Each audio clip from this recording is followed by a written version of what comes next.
right, thank you everyone for joining us. I think that this is a very, very popular topic, testament to the number of people that have shown up for this very important conversation. We're here for a high-level event, and we're here to talk about the role of the private sector in the implementation of the NDCs, including Article 6. For this event, just to give you a sense of what we'll be covering, we'll be hearing a keynote address, and then we will have a short panel discussion to hear from some representatives from the private sector and the public sector. And then we'll have some closing remarks from the Deputy Executive Secretary and a representative from the UN Global Compact. So without further ado, I am delighted to introduce our distinguished keynote speaker for today, who is Ms. Analisa Revuelta-Te, who is the Undersecretary for Finance, Information System, and Climate Change of the Department of Environment and Natural Resources of the Philippines. Welcome, Analisa.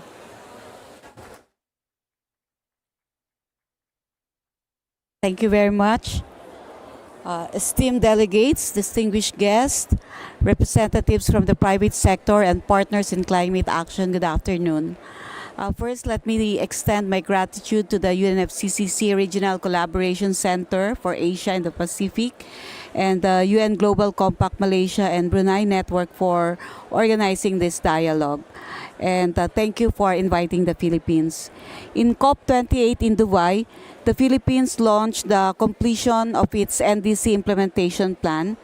The plan aims to guide the implementation of our commitments, and one of the critical next steps is to mobilize the financing needed to implement the NDC, which was estimated to be about $72 million. And the government is adopting a whole of government and whole of society approach in achieving this. So we are topping the indispensable role of the private sector in developing and implementing our climate commitments in the speed, scope, scale, and level needed to enhance our climate action. The journey toward the sustainable and resilient future hinges not just on regulatory frameworks, but on dynamic partnerships that empower private enterprises to contribute meaningfully to our climate goals. The Philippines has been engaging the private sector, acknowledging that achievement of our climate objectives cannot rest solely on public sector initiatives. Our commitment to transforming our economy into a low-carbon and climate-resilient model is reinforced by the valuable insights and investments that the private sector can provide. I am pleased to share with you that we have a draft legislation or a pending bill in Congress, which is entitled the Low Carbon Investment Act of 2023. This groundbreaking legislation aims to institutionalize governance and coordination mechanism that will demonstrate our commitment to a just transition toward a low-carbon economy, ensuring that our initiatives effectively reduce emissions while remaining equitable for all Filipinos. The Low Carbon Investment Act of 2023 establishes a comprehensive framework for emission avoidance and reduction strategies. It focuses on the development and implementation of national and sector-specific decarbonization pathways and targets, which include supporting investments and social safeguards determined through consultation with multiple stakeholders and a whole-of-government and whole-of-society approach. Under this bill, the NDC Steering Committee will be formed and will be responsible for developing, implementing, monitoring, and evaluating the NDC. The bill also establishes the National Decarbonization Investment Council, which will drive investment in decarbonization pathways. In consultation with relevant stakeholders, particularly the private sector, the bill provides that the NDIC, or the National Decarbonization Investment Council, will prepare the national and sector-specific decarbonization pathways and targets in line with the 1.5 degrees Celsius and 2 degrees Celsius pathways of the Paris Agreement, which will be then submitted to the NDC Steering Committee to enhance the country's existing NDC. To meet the established emission targets, the bill creates an emission trading system. This system will impose a mandatory cap on greenhouse gas emissions for enterprises in the covered sectors. The cap will be allocated in the form of emissions allowances, which will become progressively stricter over time to discourage over-reliance on offsets and effectively contribute to emission reduction goals. Covered sectors include enterprises that significantly contribute to national GHG emissions as identified by the government. The sectors included in the emissions trading systems are those with energy-related emissions, transportation, industrial processes and product use, agriculture and forestry-related emissions, and waste-related emissions, along with any other emerging sectors that materially contribute to the country's GHG emissions as determined by the NDIC. Each covered enterprise within a sector will receive an allowance for a specific year. The allocation of allowances to individual enterprises will not exceed the total emissions cap set for that sector. In this traditional ETS framework, each allowance permits the emission of 1 metric ton of carbon dioxide or equivalent pollutants. These allowances can be traded or sold by the receiving enterprise if it anticipates a surplus in its production, allowing them to be purchased by other entities with higher production demands. The bill will establish a hybrid model that extends beyond the trading of emission allowances. Covered enterprises will have 4 options for complying with their carbon emission liabilities. 1. Purchasing unused allowances or carbon credits similar to the traditional emission trading system. 2. Contributing to the government fund by supporting either the People's Survival Fund or the Climate Reinvestment Fund, which is also in the pending bill on climate accountability, which is also ongoing technical working group discussion. 3. Creating an internal carbon fund based on their carbon emission liability, which will be dedicated exclusively to decarbonization investments within the enterprise. This fund can finance research and development for carbon removal or avoidance strategies such as carbon forestry, renewable energy, green hydrogen, and sustainable aviation fuel, thus facilitating a transition to a low-carbon future. And 4, smaller enterprises may collectively fulfill the requirements for establishing this internal carbon fund through pooled investments, making large-scale decarbonization projects more feasible and economically efficient. The bill also provides the establishment of the Philippine Carbon Certification, Carbon Trading System, and Registry. It also encourages and supports investment in nature-based solutions for carbon removal, incentivizing participation in the carbon market. We really see the collaboration between government and private enterprises as crucial to enhancing climate action, especially in producing innovative solutions to reduce emissions and enhance resilience across various sectors. The role of the government is to issue the enabling policies to support the private sector investment on clean energy, development of renewable energy towards creation of green jobs, and stimulate local economies. Many Filipino firms have taken strong steps to align their operations with sustainability goals driven by a combination of government incentives, market demand, and a commitment to corporate responsibility.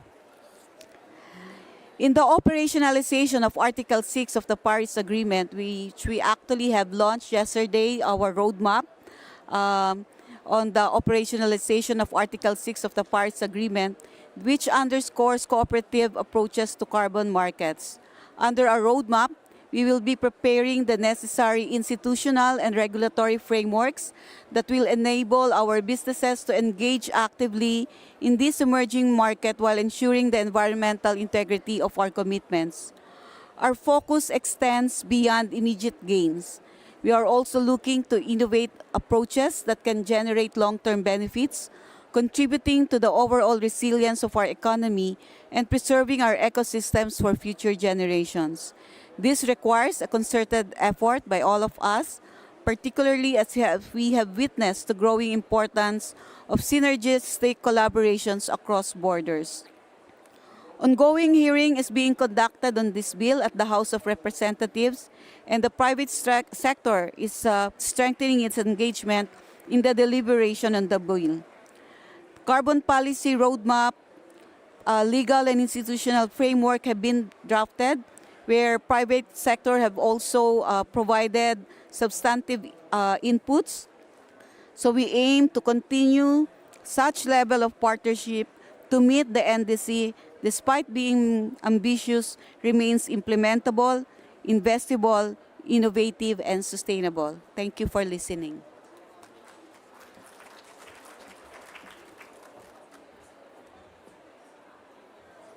Thank you very much, Annalisa, for your remarks and for setting the stage for this important conversation. I think it's clear, especially from the example of the Philippines, that the NDC implementation really requires a whole of economy approach. It's not just the responsibility of governments and regulation. There also must be meaningful collaboration and participation among the private sector, but also civil society and other non-state actors. And I think this was a very great demonstration of how that collaboration can be facilitated and enabled by the NDC process.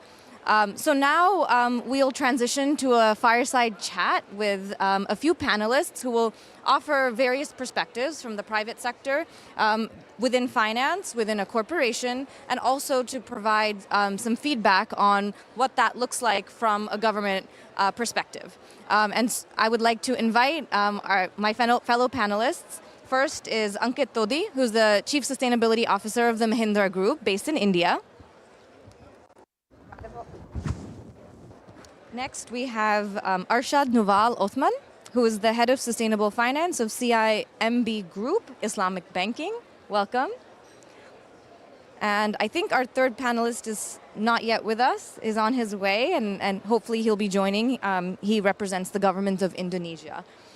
So to kick off our conversation, I would be very interested to hear your feedback. We heard Annalisa's comments from the Philippines on what measures they've taken to enable private sector participation in the NDC process. I'd now like to hear from your vantage point, from sitting within a company or sitting within a financial institution. How do you look at climate action within your business?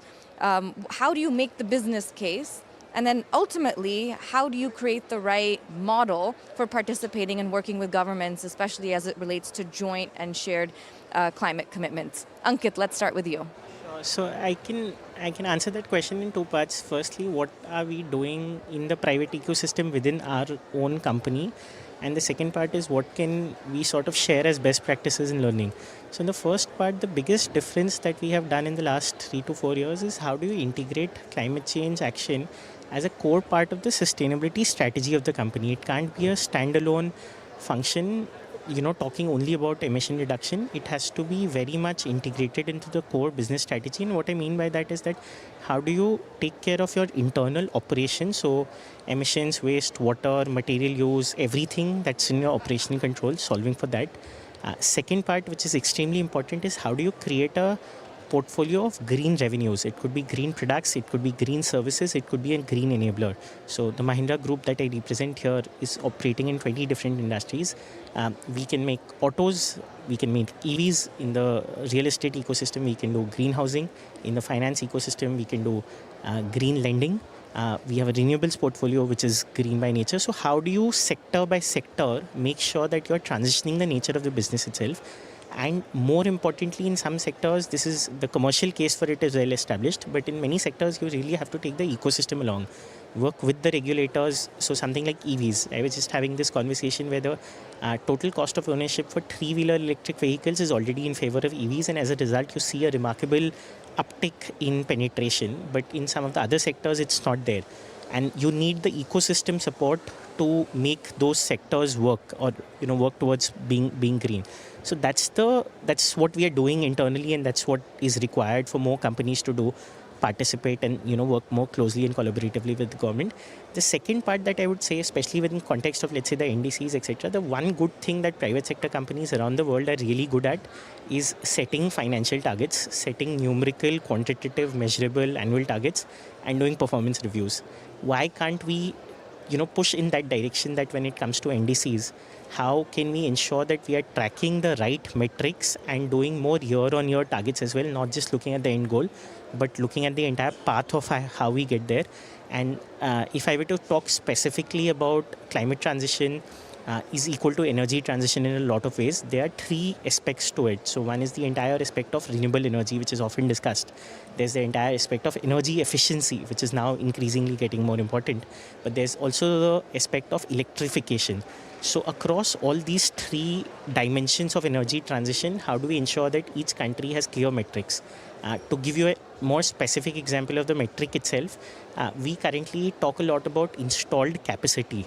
Now, installed capacity of renewable energy, that's not a great metric to track. It's often the generation that matters, because 1 gigawatt of coal is not equal to 1 gigawatt of wind.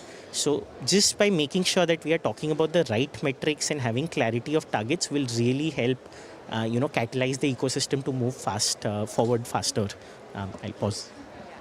Very insightful. So there's kind of two dimensions. One is first getting your internal house in order and making the case internally within the company.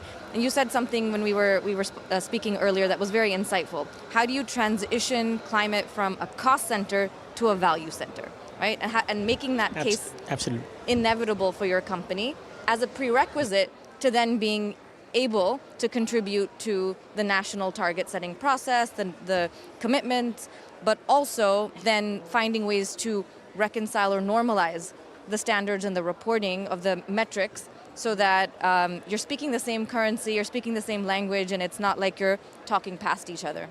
Yeah, very insightful. Arshad, from your perspective, so you work in a bank, you're working in financial services. We hear a lot about this term bankability, investability. What does that look like for you? How do you make the investment case for climate projects?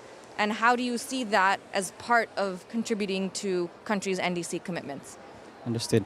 Thanks for the question. So again, thank you for the opportunity. I'm Arshad, Head of Sustainable Finance for CIMB Islamic. So that's the Islamic banking subsidiary of CIMB Group, which is the 5th largest bank in Southeast Asia. So I'll be speaking on behalf of the CIMB Group, and you can do it both from a conventional and Islamic perspective. Now, with regards to bankability, I think the question that we need to ask is, what are we trying to solve for? There are two things that we look at as a bank. First, cash flow. Second, risk. Now, if I were to look at cash flow, let's take carbon capture, utilization, and storage as an example. That technology is still new. The cash flow or the returns on investment are still not there. So in order to solve that, it is not a financial sector solution, it is a real sector solution. More research and development has to be done in that technology in order for the return on investment to show itself, hence the bankability from a cash flow perspective. So that one is not for the financial sector to solve. Now, what the financial sector can look at is the risk aspect of things. So from a banking perspective, we have a certain risk appetite, which is different from private equity and venture capital, which is different from grant funding, right? So if it's outside our risk appetite as a commercial bank that gives commercial lending, that's where we have to look at the grant funding as well as the concessional capital, private equity and venture capital, in order to take on certain risks that we can't. Now, what we bring to the table when these other players come in is more funding given the size of the project at hand, right?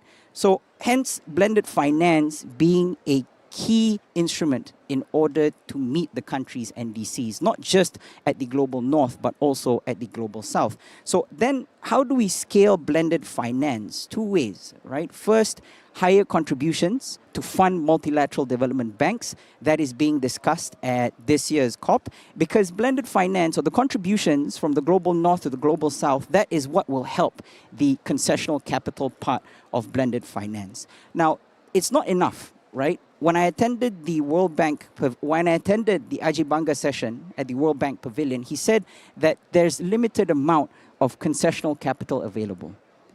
Commercial capital still needs to play its part. So hence the second part being collaboration between the multilaterals, the private equity and venture capital firms, as well as the commercial banks. So the innovation, in my opinion, is not necessarily in blended finance as an instrument, but the structuring of the blended finance instrument to solve particular sectors. For example, financing carbon credit projects in the global south, right? So the innovation is there.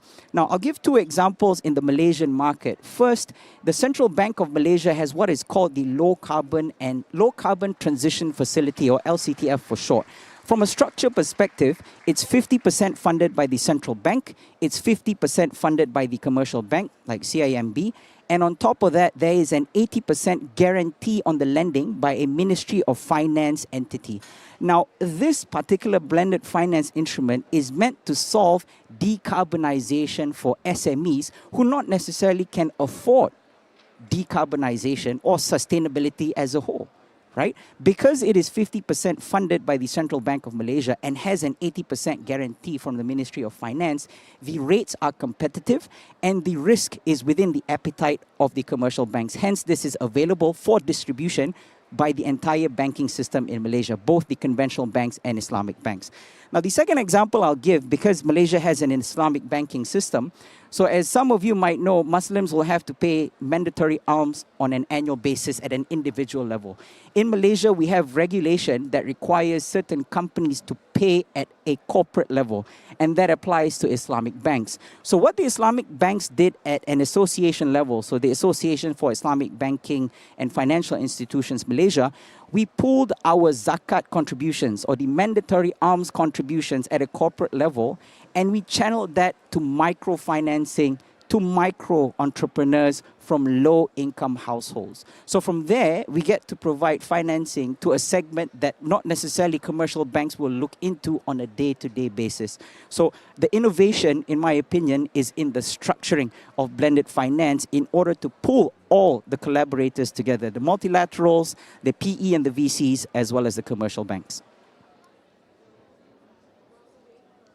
To join us. Maybe you can also comment on, or actually, hello, welcome to our conversation. While you get situated, maybe I can ask our first two panelists to just comment a little bit on the NDC process itself. Maybe we can start with you, Arshad, because you gave a number of examples. How does this relate to the NDCs themselves? And is there a similar issue related to metrics, related to reporting? What are some of the opportunities, but also the challenges that you've seen in that process? Understood. So because these initiatives or the examples that I mentioned earlier, particularly on the Central Bank of Malaysia Low Carbon Transition Facility, because it is done in coordination with the Central Bank of Malaysia, so from an NDC perspective, it's all synchronized because it gets reported back to the Ministry of Natural Resources and Environmental Sustainability in Malaysia. Now, that is the opportunity part, if I could say. The challenge part for us in Malaysia at the moment, and not just in Malaysia, but in fellow ASEAN countries except for Singapore, is Article 6 implementation. As we know, Southeast Asia, specifically Malaysia, Indonesia, and Philippines, they are 3 out of the 17 mega biodiverse countries in the world. So the potential for nature-based solutions is there. However, we need to make sure integrity is key. Article 6 implementation, in my opinion, is a challenge at the moment, but once figured, will definitely become an opportunity. And for you, Ankit, could you share also challenges and opportunities when it comes to the NDC process itself? No, absolutely. So as I mentioned, one is clarity of outcomes and, making it more about annual outcomes and performance reviews. And the second thing, is making sure that the kind of policies that different governments around the world are implementing are in support of the NDCs. So if I were to take an India view right now, there have been a number of policies, both which are supportive for, let's say, sectors like EV, for green hydrogen, the kind of incentives that are being given out, PLI schemes, which are production-linked incentives to sort of set the base for manufacturing of solar panels, solar modules, electric vehicles, etc. So also tracking the actual actions that are there in support of NDCs is equally important. So that's what I would say as one of the key areas that I would really stress upon, not just the end goal, but what are we doing today. Very, very insightful. Thank you. So now let me bring Mr. Priyanto Romatola into our conversation. Welcome to this panel. You are the Director of Environment at the Ministry of National Development Planning from Indonesia. So we've been having a conversation here about the role of the private sector in the implementation of the NDCs. We also heard a keynote address from the Philippines, sharing their experiences on how they've created committees and processes and to ensure the meaningful participation of the private sector in NDC implementation. Could you share with us some of the approaches that your country has implemented to bring the private sector in, to increase the ambition of your NDCs and also to unlock additional sources of investment? Yeah, thank you. Apologize for being late on this meeting. I just in the meeting with the OECD. Yes, coming to your question, I think we are Indonesia now is committed to ambitious climate action under 2025 and up to 2045 on the National Long-Term Development Plan. This is a very strategic one for us because now we set all of this target on the climate action into this our long-term development plan. So we also adopted several strategies to engage the private sectors. Yeah, for example, that through the Indonesian National Investment Authority, INA. So we special mission and with the SME, it's kind of the company, the state-owned company. We also work with the Indonesia Environment Fund. So these entities leverage public and private funds, yeah, to create investment opportunities in some sectors such as renewable energy, sustainable agriculture, then for the conservation. So recently, a blended finance scheme dedicated to almost $5 billion toward the climate-friendly infrastructure project. Yeah, making this, I think, initiative financially viable for the private investor. And we also now promoting the carbon market that evolving in 2023, just last year. So we launched the carbon exchange last year. Domestic carbon trading platform aimed at helping the industry reduce emission by trading carbon credit. We still improving this some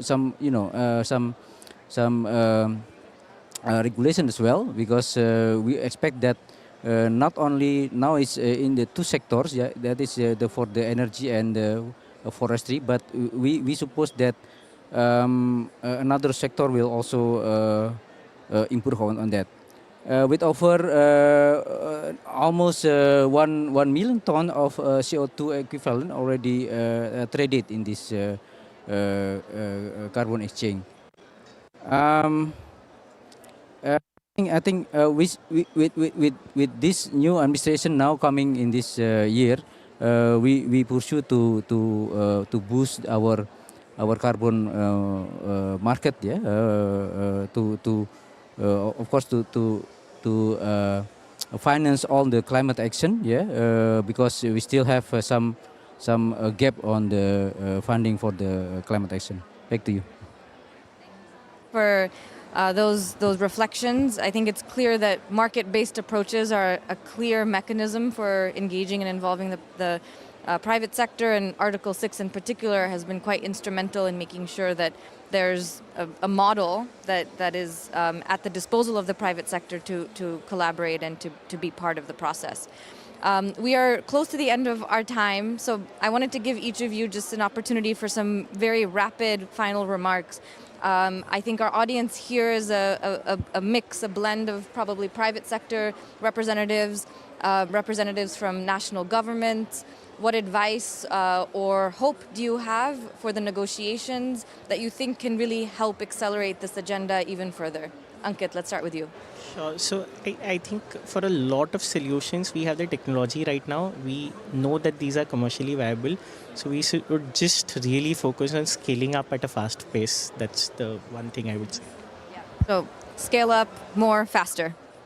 and get your internal arguments aligned so that it becomes inevitable and it doesn't become a struggle. Absolutely. Wonderful. Arshad. Two things I hope for. I mean, just to echo what I mentioned earlier. First, the commitment of funding from the global north to the global south. Second, Article 6 implementation. Now, this is the third one that I'll add outside the hope. There has to be carbon pricing mechanisms. Because if there are carbon pricing mechanisms, that's how the financial institutions will able to officially and formally incorporate them in our financial models. So carbon pricing mechanisms are also important within geographies. Wonderful. And Mr. Priyanto.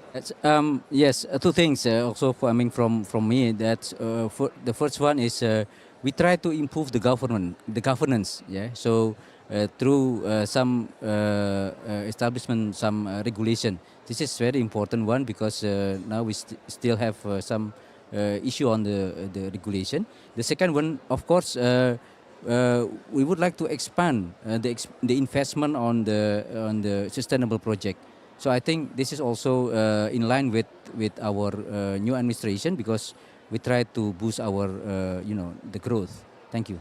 Wonderful. Thank you. So I'm going to just check if we have a moment for questions from the audience. If not, I'm going to wrap this up. I'm just looking at the organizers. We've got time for a few questions from the audience. Yes, sir.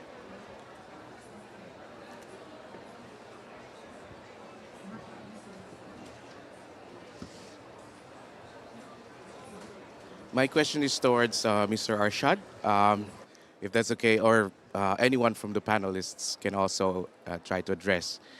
If I were going to ask, how would you characterize what is an ideal and effective and robust private sector involvement participation in an NDC program of a country, how would you describe that? Thank you. Two ways to do it.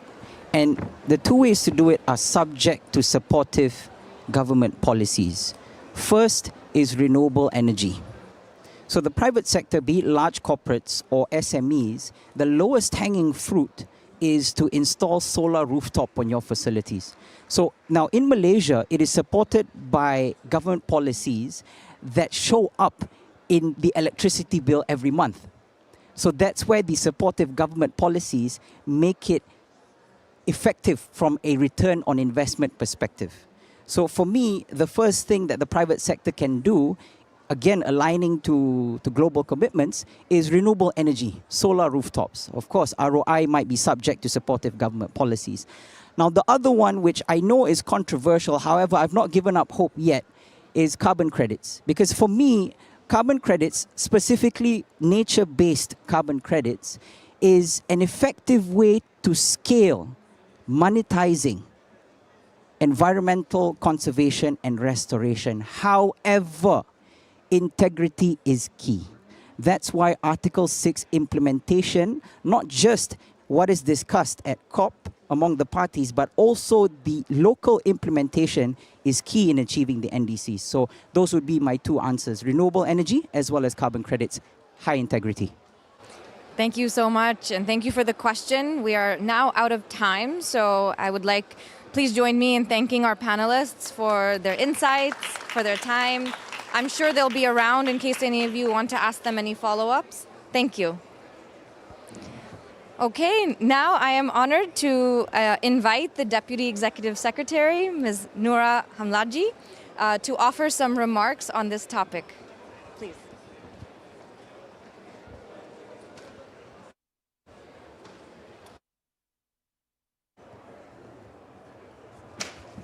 So, Excellencies, colleagues, let me start by thanking the UNFCCC Regional Collaboration Center for Asia and Pacific and the UN Global Compact Network Malaysia and Brunei for bringing us together today.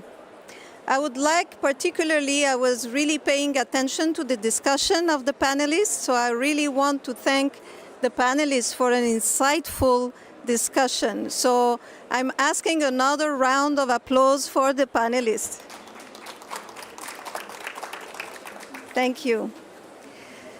So colleagues, the third round of national climate plans, the NDCs, is upon us. We know we are not on track, and we need to ramp up climate action on the ground, and we heard that in many ways from the panelists as well. Which brings us to today's event. For us to keep 1.5 alive, we need to turn the incremental progress we have seen so far, achieved through the COP negotiation, into exponential climate action on the ground, in the real economy and in every country of the world. The private sector, we have heard it today, plays a fundamental role in this.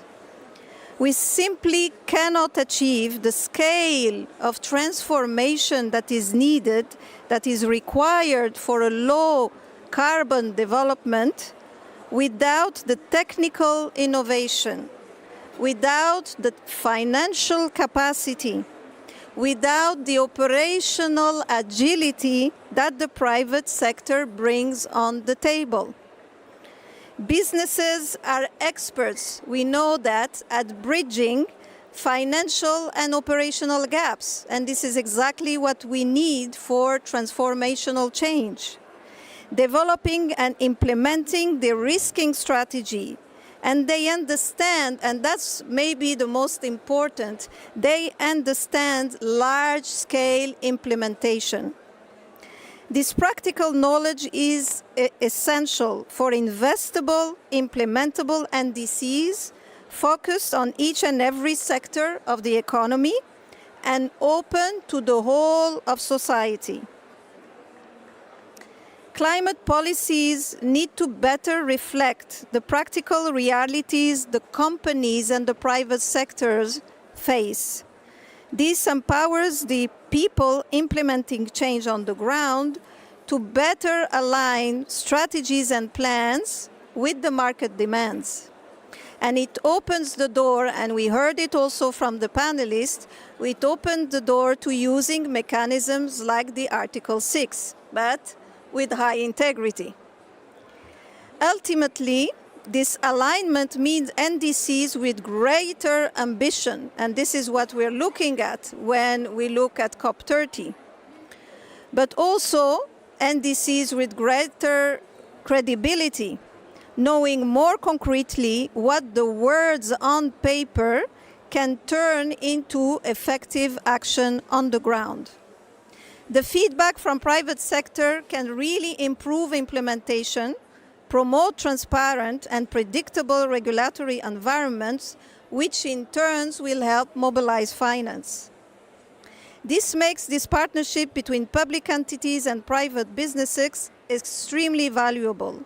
They turn NDCs into strategic blueprints for concerted, efficient climate action, leading to a greater return on investment. Of course, private financial institutions also play a pivotal role in providing innovative financing mechanisms. We're talking here the green bonds, blended finance, concessional financing. All these help de-risk investment and enhance the project viability. After all, we know that implementation is always a collective task. So it needs all of us at the table, it needs all of us working in partnership.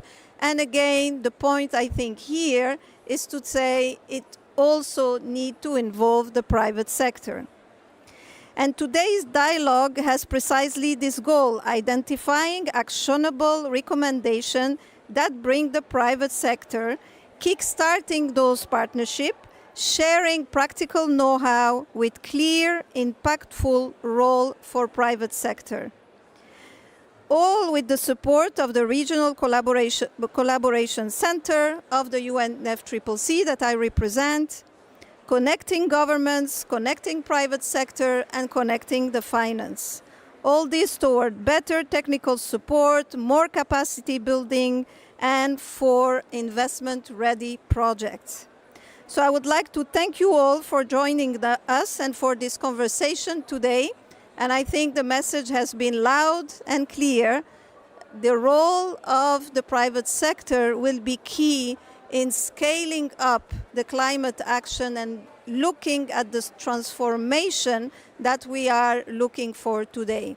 So a big thank you.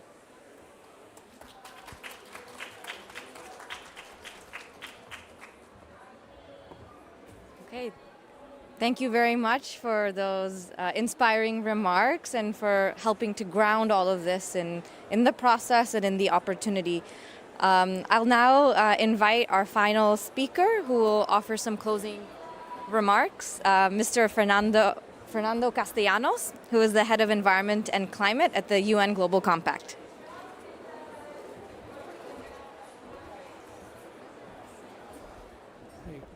Thank you very much. Thank you to the Climate Change Secretariat, the Regional Collaboration Center. I've got a tough act to follow, so I'll do my best. And thanks, Nora, for the invitation and for hosting the COP and this session.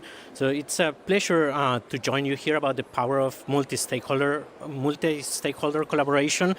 In the UN Global Compact, our main task is to mobilize the private sector along 10 principles, 3 of which are directly related to the environment. And what we hear from the private sector, from companies directly, is how can they engage with governments, with policymakers to support the transformation that is needed in terms of the energy transition and a just energy transition. We know that the private sector can bring capital, can drive innovation, and support the development of market-based mechanisms, the implementation of the NDCs, and that they are eager to be a partner with governments and other stakeholders in this energy transition that we need. Over the past couple of days, we've already been engaging with various policymakers, with various companies, and they've been looking into how do they engage both in the design of NDCs, but most importantly in its implementation, given that that's the long-term aspect that businesses looked when they are looking into their investments.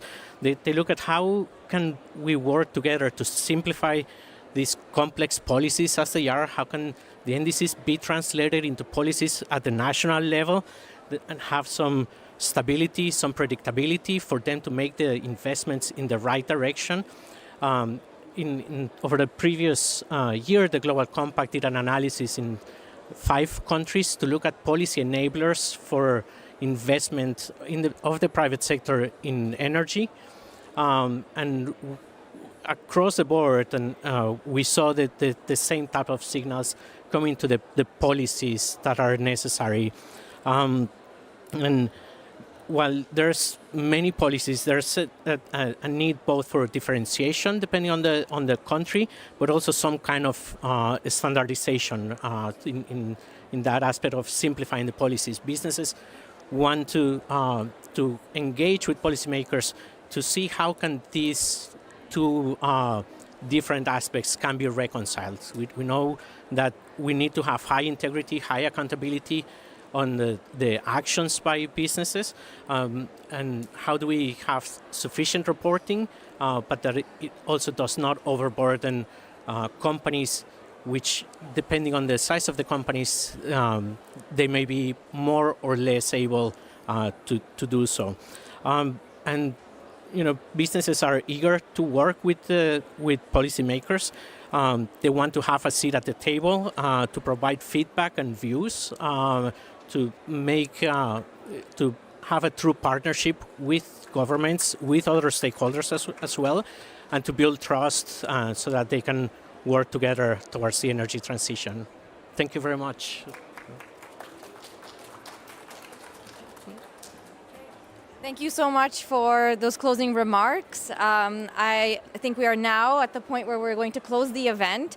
I think we heard a number of insightful comments from all of our speakers, whether it's certain actions or initiatives that the private sector itself can champion and can implement to help facilitate the contribution to the NDCs, or at the political level, at the policy scale, for governments to also enable and create the right conditions for the private sector to contribute, whether it's normalizing standards or metrics or reporting or implementing policies that are consistent with the types of actions that are going to help increase ambition.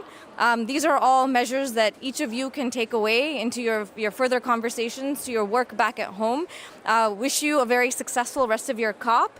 And I'd like to invite our speakers to come up on stage so that we can take a photo for the event. Thank you so much.